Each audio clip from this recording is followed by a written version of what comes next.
Hello everyone. तो आज हम एरे का एक काफ़ी फेमस क्वेश्चन करने वाले हैं। क्वेश्चन का नाम है डच नेशनल फ्लैग प्रॉब्लम।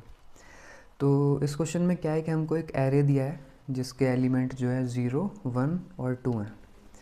तो हमको इसको सिंपली सॉर्ट करके देना है। तो सॉर्ट तो हम एक STL लाइब्रेरी के थ्रू भी कर सकते हैं, लाइक सॉर्ट फंक्शन यूज़ करके, लेकिन उसकी time complexity big of n log n होती है। लेकिन हमें क्वेश्चन में बोला गया है कि हमें ये question big of n time complexity में सॉल्व करना है। तो इसका इंट्यूशन क्या होगा कि मैं सारे एलिमेंट एक एक करके जो है विज़िट करूँगा और चेक करूँगा कि ये 0 है, 1 है या 2 है। उसी हिसाब से मैं उसको जो है अरेंज कर दूँगा। लाइक अगर मैं पहले वाले क्वेश्चन पे जाऊँ तो यहाँ पे क्या है, ये 1 है।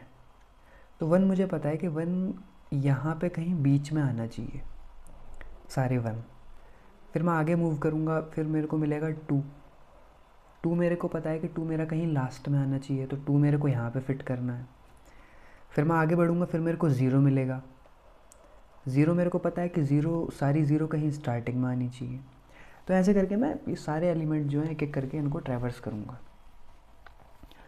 तो हमें क्या करना है कि हमें साफ साफ दिख रहा है इस क्वेश्चन में कि हमको इस एरे को जो है 3 पार्ट में डिवाइड करना है। तो मैं क्या काम करूँगा कि मैं इसमें 3 पॉइंटर लगाऊँगा। लाइक मैं आई पॉइंटर लगाऊँगा जो सारे मेरे 0 को अरेंज करेंगे। फिर मैं एक जे पॉइंटर लगाऊँगा जो सारे 1 को देखने वाले हैं कि 1 कहाँ पे आना चाहिए। फिर मैं एक के पॉइंटर लगाऊँगा जो मेरा 2 को देखेगा कि भाई 2 लास्ट में आना चाहिए। तो ये 3 पॉइंटर रहने वाले हैं। अच्छा, इसमें क्या होगा कि एक पॉइंटर मेरे को लेना पड़ेगा जिसके थ्रू मैं पूरा जो एरे है वो ट्रैवर्स करूँगा। तो वो मैं जे को लेने वाला हूँ। लाइक जे के थ्रू मैं पूरे एरे को जो है ट्रैवर्स करूँगा।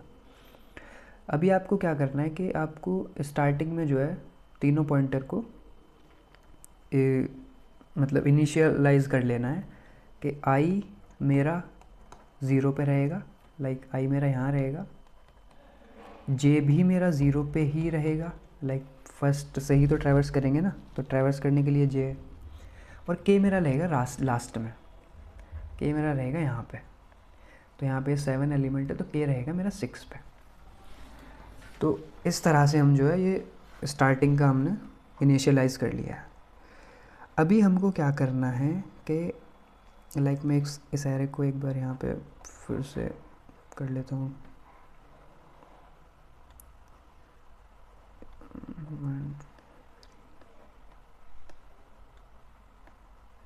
तो इसका एलिमेंट क्या है, 1 2 0 1 1 2 0 1 2 0 1 1 2 0। तो मेरे को पता है कि आई यहाँ पे 0, जे भी मेरा यहाँ पे 0 और के मेरा है लास्ट में 6 पे। तो यहाँ पे मैं 3 कंडीशन बनाऊँगा। लाइक आप जब ट्रैवर्स करोगे तो आपको भी 3 कंडीशन बनाने का एक थॉट आएगा, क्योंकि जे जब मैं ट्रैवर्स करूँगा तो एरेथ इंडेक्स जे पे वैल्यू 0 भी हो सकती है, 1 भी हो सकती है, 2 भी हो सकती है। तो मेरे को तीनों कंडीशन के लिए कुछ ना कुछ जो लॉजिक जो है वो बिल्ड करना पड़ेगा। तो एकदम स्टार्ट से लेके चलते हैं। लाइक एरे जे पे मेरी वैल्यू अभी फ़िलहाल क्या है, जे क्या है मेरा फ़िलहाल, अभी जे मेरा 0 है। तो मेरी एरे जे पे वैल्यू पड़ी है फ़िलहाल 1। ठीक है, तो जे पे 1 ही रहना चाहिए।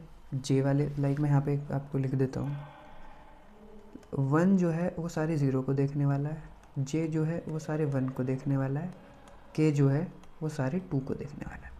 तो जे इंडेक्स पे वैल्यू 1 रहनी चाहिए, ith इंडेक्स पे वैल्यू 0 रहनी चाहिए और के वाली वैल्यू वो 2 रहनी चाहिए।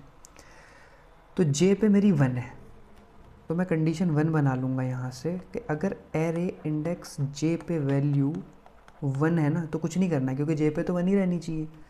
तो जे को बस प्लस प्लस कर देना है। तो यहाँ पे मैं कुछ नहीं करूँगा, यहाँ पे मैं 0 काट के जे को जो है 1 पे ले आऊँगा। अब जे ही तो चल रहा है ना आगे की तरफ। तो एरेथ इंडेक्स जे अब क्या हो गया है, 1 हो गया है मेरा, तो वैल्यू क्या है मेरी अब 2 है। तो यहाँ पे मैं एक और कंडीशन बनाऊँगा कि एरे इंडेक्स जे पे वैल्यू क्या पड़ी है मेरी, 2 पड़ी है। लेकिन मैंने आपको बताया कि जे पे तो वैल्यू 1 रहनी चाहिए, तो जे पे तो वैल्यू 2 है। तो यहाँ पे मेरे को क्या करना है कि जे पे वैल्यू 2 है ना, तो इस 2 को के वाले इंडेक्स पे भेज दो। तो यहाँ पे हम क्या काम करेंगे, हम स्वैप फंक्शन का यूज़ करेंगे।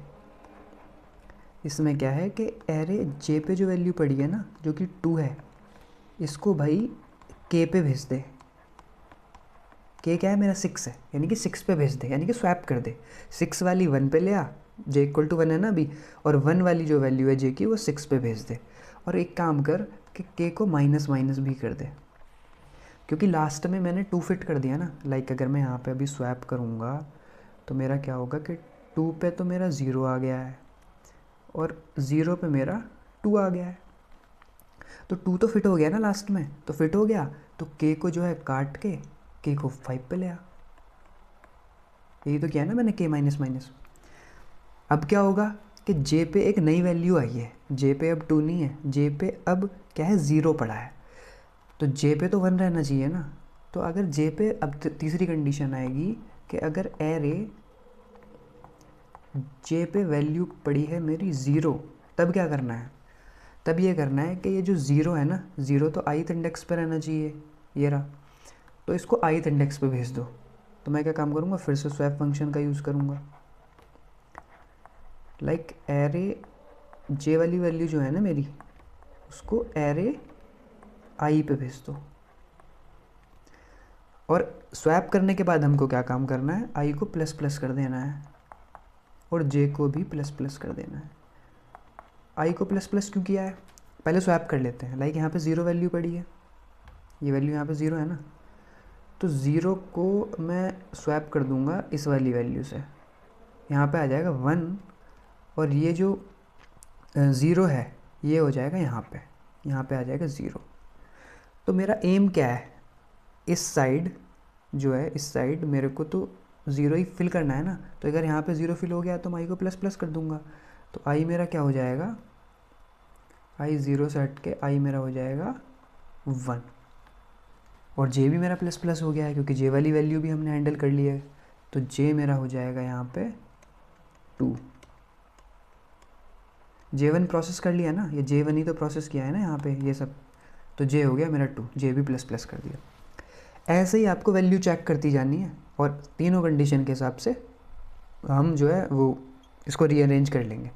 तो अभी जे इक्वल टू 2 पे क्या पड़ा है मेरा 0, तो जे पे 0 पड़ा है, जे पे होना क्या चाहिए, जे पे तो 1 होना चाहिए ना, तो जे पे पड़ा है 0, ये वाली कंडीशन है। तो मैं क्या काम करूँगा, इस 0 को ना आई पे भेज दे। तो आई पे मैं कैसे भेजूँगा, आई मेरा क्या है, आई मेरा अभी मेरा आई 1 है, तो मैं 0 को इससे मैं स्वैप कर दूँगा, तो ये 0 होना चाहिए यहाँ पर, और ये 1 है ना, ये 1 होना चाहिए मेरा यहाँ पर। आई प्लस प्लस कर देना है, लाइक आई मेरा यहाँ पहुँच जाएगा 2 पे, जे भी प्लस प्लस कर देना है, तो जे मेरा क्या है, मेरा पहुँच जाएगा 3 पे। अब फिर से मैं 3 पे जे पे वैल्यू देखूँगा, जे पे मेरी वैल्यू क्या पड़ी है, मेरी वैल्यू पड़ी है 1। अब अगर एरे जे पे वैल्यू 1 है तो जे पे तो 1 ही होना चाहिए ना, तो कुछ नहीं करना है, जे प्लस प्लस कर दे। तो जे प्लस प्लस करूँगा तो जे हो जाएगा मेरा 4। फिर से वही भाई, जे पे वैल्यू पड़ी है मेरी 1, तो जे पे तो 1 ही होनी चाहिए ना वैल्यू, तो 1 है तो कुछ नहीं करना है, जे प्लस प्लस कर दे, तो जे हो गया मेरा 5। अब ये आपको ध्यान रखना है कि जब ये हम सारी तीनों कंडीशन जो सॉल्व कर रहे हैं ना, वो हम सॉल्व कर रहे हैं व्हाइल लूप में। तो व्हाइल लूप की क्या कंडीशन रहेगी कि जे जो है ना मेरा, वो लेस देन इक्वल टू के रहना चाहिए। लाइक जे इस साइड नहीं जाना चाहिए ना, जे के बिहाइंड नहीं जा सकता ना, क्योंकि जे कौन सी वाली वैल्यू संभाल रहा है, सारी 1 वाली, तो 1 वाली वैल्यू तो कभी 2 के बिहाइंड जा ही नहीं सकती ना। तो अगर मेरे को लग गया है कि यहाँ पे तो सब के वाली है वैल्यू, यानी कि 2, ये तो सब 2 वाली वैल्यू संभाल रहा था, तो जे मेरा अगर इसके इक्वल हो गया है और इसके बिहाइंड चला गया है, तो मेरे को वहाँ पे व्हाइल लूप रोकना पड़ेगा, क्योंकि जे कौन सी वैल्यू संभाल रहा है, 1 वाली, तो 1 वाली वैल्यू जो है वो 2 वाले इस वाले सेक्शन में नहीं आ सकती है। तो अगर मैं अभी अपना एरे देखूं तो वो मैं सॉर्ट कर चुका हूँ, लाइक अगर मैं अपना एरे यहाँ पे बनाऊँ,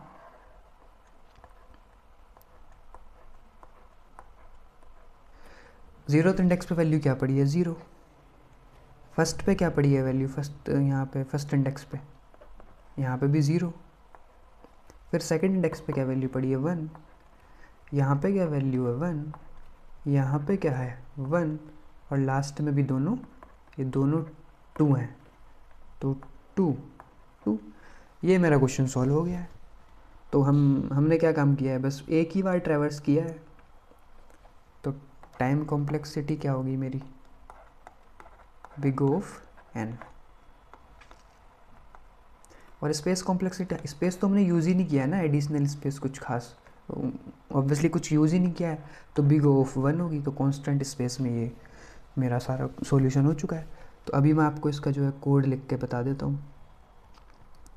तो कोड इसका है कि सबसे पहले तो हमें 3 पॉइंटर लेने थे, उनको जो है इनिशियलाइज़ करना है।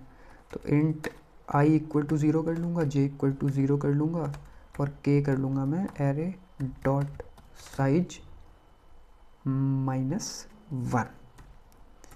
अभी क्या काम करना है, एक वाइल लूप चलाना है। वाइल लूप की कंडीशन कहती है कि j less than equal to k तक चल सकता है, लेकिन k के पीछे नहीं जाना चाहिए j। तो पहली कंडीशन क्या थी कि इफ़ एरे j वाला एलिमेंट अगर मेरा 1 है, अगर स्टार्टिंग का एलिमेंट मेरा 1 प्रेजेंट है ना, तो कुछ मत कर, j को प्लस प्लस कर दे। लाइक यहाँ पे दिखाया था ना मैंने, लाइक ये वाली कंडीशन जो है,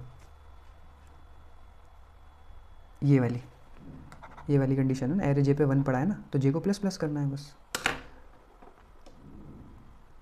फिर क्या है, फिर है अपनी दूसरी कंडीशन, एल्स इफ़ में क्या था कि एरे j पर अगर मेरी वैल्यू पड़ी है 2, तो मुझे क्या काम करना था, एक बार दिखा देता हूँ मैं आपको, कि एरे j पे अगर वैल्यू है मेरी 2, यानी कि ये वाली कंडीशन, तो मुझे स्वैप करना था j को k के साथ और k माइनस माइनस। तो ये भी कर देंगे अपन, क्या करना है, स्वैप करना है एरे j वाली वैल्यू, यानी कि जिस वैल्यू पे हम खड़े हैं, इसको पहुंचा दे एरे k पर, बस। फिर क्या है, एल्स इफ वो कंडीशन कहती है कि एरे j अगर मेरा 0 है, तब क्या करना था, तब भी सेम ही काम करना है, स्वैप करना है एरे j को एरे i के साथ, क्योंकि 0 वाली वैल्यू i वाले पे जाएंगी। i को प्लस प्लस कर दूंगा, j को भी प्लस प्लस कर दूंगा। अच्छा यहाँ पे क्या था, हमको यहाँ पे भी जो है k माइनस माइनस करना है। बस ये अपना हम देख लेते हैं एक बार कंपाइल करके। ये अपना टेस्ट केस तो रन हो गया है, सबमिट भी कर लेते हैं एक बार। तो सबमिट भी हमारा क्वेश्चन हो गया है। अच्छा ये वॉइड फंक्शन है ना, तो इसमें कुछ रिटर्न नहीं करना है, तो आप बेसिक सी बात थी, बता दी मैंने। तो अगर आपको एक्सप्लेनेशन अच्छी लगी तो लाइक कीजिए, नहीं लगी तो डिसलाइक कीजिए।